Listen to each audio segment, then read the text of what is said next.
રાજકોટનો એક યુવાન મોરારી બાપુનો જબરો ફેન છે. આ ફેનનું નામ છે રાહુલ મારડિયા, કે જેમની પાસે મોરારી બાપુના 30થી વધારે ઓટોગ્રાફ, 1982 વખતની રામાયણ સીડી અને ટેપનું જબરું કલેક્શન છે. આ સાથે જ બાપુએ પ્રસાદી રૂપે આપેલી શાલ પણ આજે પણ તેમની પાસે છે. મોરારી બાપુ જ્યારે પણ રાજકોટમાં આવે છે ત્યારે તેઓ બાપુને મળવા માટે ચોક્કસથી જાય છે. રાહુલભાઈ મારડિયા, કે જેઓ મોરારી બાપુના ખૂબ મોટા ભક્ત છે, તેઓએ અત્યાર સુધીમાં બાપુની 30થી વધુ ઓટોગ્રાફ, બાપુના ભજન કીર્તનની અલગ અલગ કેસેટો અને બાપુ દ્વારા લખવામાં આવેલા દરેક પુસ્તકોનું જબરું કલેક્શન કર્યું છે. ત્યારે જોવો અમારો ખાસ અહેવાલ. મીઠાઈની દુકાન છે, મીઠાઈ ફરસાણની. બાપુની 1982ની રામાયણ છે, બહુ જૂની પુરાતન, જે મારા પપ્પાએ ખરીદેલી છે. એ છે રામાયણ. બાપુની કેસેટું જે ટેપ રેકોર્ડર છે. બાપુને જ્યારે રાજકોટ આવે ત્યારે બાપુના ઓટોગ્રાફ લઉં છું હું.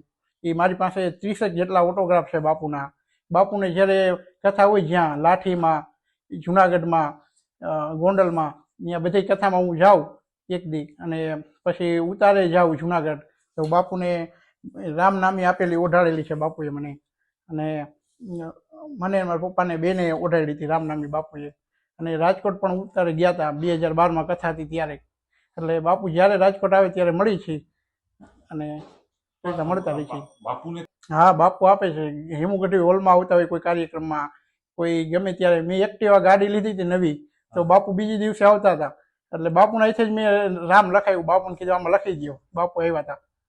હા, પ્રમુખ સ્વામી ઓડિટોરિયમમાં બાપુ કાર્યક્રમ હતો, એટલે બાપુની ગાડી હતી ત્યાં મારું એક્ટિવા રાખ્યું, અને બાપુને કીધું મેં સ્ટેજ ઉપર, બાપુ મેં ગાડી લીધી નવી ને એમાં તમે આવો, રામ નામ લખી દો. એટલે એને રામ લખ્યું બાપુએ નવી ગાડીમાં મારી. ત્યાં આગળ એક્ટિવા રાખ્યું, કીધું બાપુ હમણાં આવે છે, મારે વાત થઈ ગઈ કીધું બાપુએ. એટલે કે વાંધો નહીં, ભલે રહી ગાડી. એટલે પછી બાપુના અહીંથી રામ લખ્યું બાપુએ. એ ચાલુ કન્ડિશનમાં છે. મારી પાસે ટેપ પણ છે એનું, અને એનું હજી જ્યારે મારે રજા હોય ત્યારે હું સાંભળું છું બાપુની કેસેટું રામકથાની.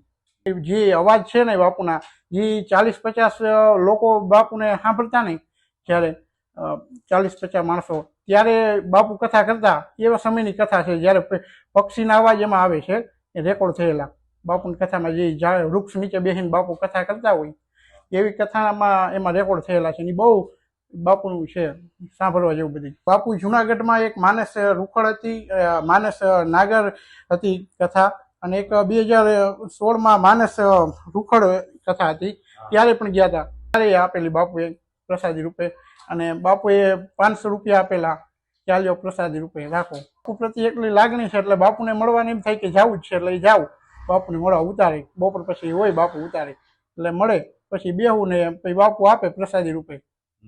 બાપુ સાથે તો આમ તો ઘણી વાર મારે વાત થયેલી છે. હેમુગઢી હોલમાં બાપુ આવ્યા હતા, અને એક પૂર્તિમાં કાજલ ઓઝા વેજનો લેખ બહુ સરસ હતો બાપુ વિશે લખેલો એને, કાજલ ઓઝાએ. એટલે મેં બાપુને સ્ટેજ ઉપર જઈને કીધું, બાપુ આ કાજલ બેનનો આવ્યો છે લેખ, કીધું જોવો જ. કે ના, મને મળી ગયો છે, કે મેં વાંચ્યો, બહુ સરસ. એ કે મારી પાસે જ છે, કે રાખો તમે. ઘણી વાર બાપુ સાથે વાત થયેલી, યાદ સારી બાપુ સાથે.